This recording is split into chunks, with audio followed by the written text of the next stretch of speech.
Alright YouTube, if you haven't done so already, you're watching this video, subscribe to the channel by hitting the subscribe button down below, push the bell shaped icon, the notification bell, ring that, hit the thumbs up button because you already know it's going to be an awesome video, and then when the video is over, comment down below, let me know what you thought of the video, and comment down below with any ideas or requests for future videos you'd like me to talk about. Okay, so somebody sent me an Instagram DM asking me, what do I say that they should do if I'll paint the picture that they painted for you. You see a beautiful woman that you like, or at least that you like the look of. You want to find out if you like her as a person. You cold approach her, you stop her in her tracks, you get to know her, shake her hand, tell her your name, you get her name, you have a conversation, it goes well, you get her number on the basis that she told you or you invited her to hang out with you at a future time, go on a date, do something that you both found out during the conversation that you would both enjoy. So you're having a conversation, you find out that, let's say both of you like, I don't know, fishing. She likes fishing, she's a weird girl, she likes fishing. Some girls like fishing, it's rare, but I know some. That comes up in the conversation, so you say, I was gonna go fishing this Saturday, you wanna join? She said, yeah. So you got her number. Okay, so wherever you're supposed to meet up at the day and time of the date, and it doesn't have to be fishing, man, it's just an analogy, it doesn't matter, it could be coffee, could be a juice bar, could be dinner, could be lunch, doesn't matter. Wherever you're supposed to meet up on the date, this Instagram follower asked me in a DM, she doesn't show up. She's supposed to meet you there at, let's say, 1:30 in the afternoon. She doesn't show up at 1:30. She doesn't text you or call you letting you know anything, no voicemail, no DM, no Facebook message, nothing. Okay. First of all, he wanted to know if you're calling her, texting her, whatever, she's not replying, she's not letting you know, hey, I'm on the way, I'm late, whatever. What do you do from there? I wouldn't call her.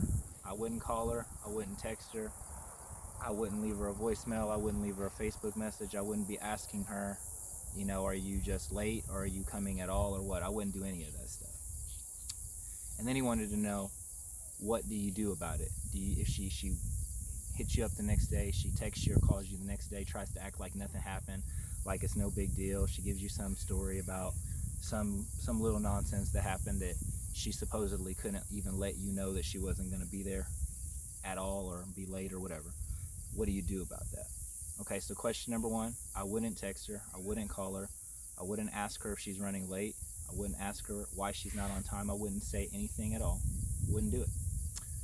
Number two, asked his question of, would you give her a second chance after she calls you and gives you her sob story, or tries to play it off, or tries to say it was something serious, or tries to say it was no big deal, she just forgot. But either way, the point is she's trying to meet up with you again after what she just did. Would I do that? How would I do that? That was his question. Should he do that is more so what he was asking. I wouldn't do it. And here's why.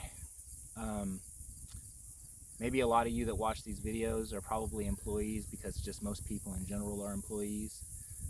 So when I give this analogy, I'm giving it from an employer, from an entrepreneur, from a business owner standpoint in this analogy. But just try to look at it from the other end. So if you're an employee, look at it as you're going on an interview. I'm going to speak on it as if I'm giving an interview. You can look at it as if you're going on an interview. Either way, you'll get the point.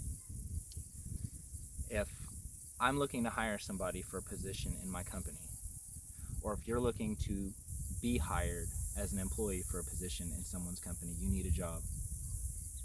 You have an interview scheduled for Monday at 1 o'clock. And something comes up important enough that you can't make that interview. Now you need this job. The person that's applying to me, I know they need this job. If you're the person that's applying, you know you need the job, or you wouldn't be applying for the job, okay? You have bills to pay. You got to pay your rent, your car note, your insurance for your car, your home insurance, your water bill, your electric bill. You have an interview for the job of your dreams with me, and you can't make it for some reason that's actually important. First of all, you're not going to miss that job interview for any reason other than something direly important, okay?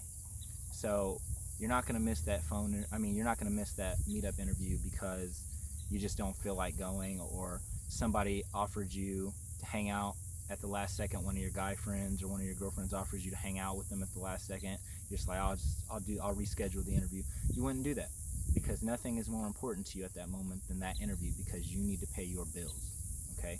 Because you want that job. So the point of this analogy is, when you want something, you will prioritize it and you will remember it. You'll set an alarm clock in your phone if you need to, because you know if you don't make it, that job is probably not going to give you a second interview and a second chance, period. Now, if something really legitimately serious comes up during the time that you're supposed to be at that interview, you're driving on the way to the interview, it's 12:30, you're 10 minutes away because you were going to be 20 minutes early for the interview, then you get a phone call, you found out your mom died, your grandma died, your wife died, your husband died.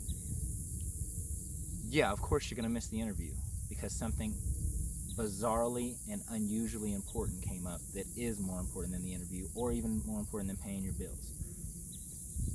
But, you know, you're probably going to text or call, let them know, listen, I have a family emergency, something terrible happened, I'll explain later, I'm really sorry, please give me another chance to make this interview up after I call you and explain it to you. You're going to let the employer know. You know, and if you don't, they're probably going to hire somebody else, and they're almost certainly not going to give you a second chance. Even if you come back to them and tell them of some important thing that happened, maybe if it's somebody that died, maybe if you can prove it, maybe they'll give you another chance without a call or a forewarning. But if it's something important enough that it makes sense to miss an interview, but not on the importance level of literal death of someone you love, they're not going to give you another chance 9 times out of 10. They're not. And if it was something important enough that it makes sense for you to miss the interview, they're going to require some kind of penance. They're going to require something that you do to convince them, to very seriously beg them to let you have another chance. And it's the same thing with this. If you're going in for a job interview and you just don't show up, you've shown complete disregard for that job. If you are starting a business and you have bad credit, and you finally found that private money lending source or that bank or wherever that's willing to loan you that $30,000 capital you need to start up that business, and to overlook the fact that you have bad credit and a bad history financially, and they give you an interview for Monday at 1 o'clock, are you going to miss it for some arbitrary nonsense? You're not. You're only going to miss that for something very, very important that pops up at the last second. And once again, you know you need that money, you know you need that loan, you know you're not going to get a second chance. So you're going to have at least the respect to text or call or leave a voice message or in some way contact that lender and let them know, I'm not going to be able to make it. I'm so sorry. I know your time is valuable.